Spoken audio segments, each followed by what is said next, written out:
Koree filachiftuu keessaa nuuf odeeffannoo kan kennu nama argachuu qabna. Ilaame adeemsa hojii keenya isa itti aanuuf eenyu akka eerame beekuun isa ijoo fi dhimma furtuudha. Walii galle miti? Afachu. Isin keessaa Koree filachiftuu gidduudha namni nama beeku jira? Lakki ani gama kootiin homaan beeku.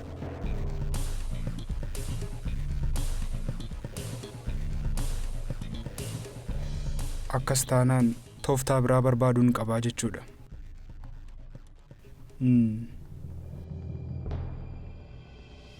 Otoo haasofnu yaadni isin kaaftan harki muraasni isaa gaariidha. Morkii amma itti jirrurraa ka'uudhaan dhimmi ulfaataa nu eeggatu wayita ilaallamu baay'ee hojjechuutu durraa eegama. Akka kanaan ganamaan barfannee seenaa galgala yeroodhaan ba'aa haala kanaan itti fufuu waan qabnu natti hin fakkaatu.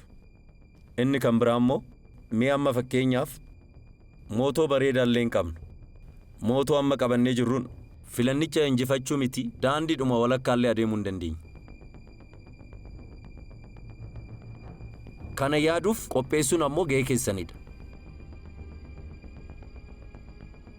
Yaadota fidaa ani wanta gaarii hin fudhadhu isin hin jedhu miti moo maal jechuudha?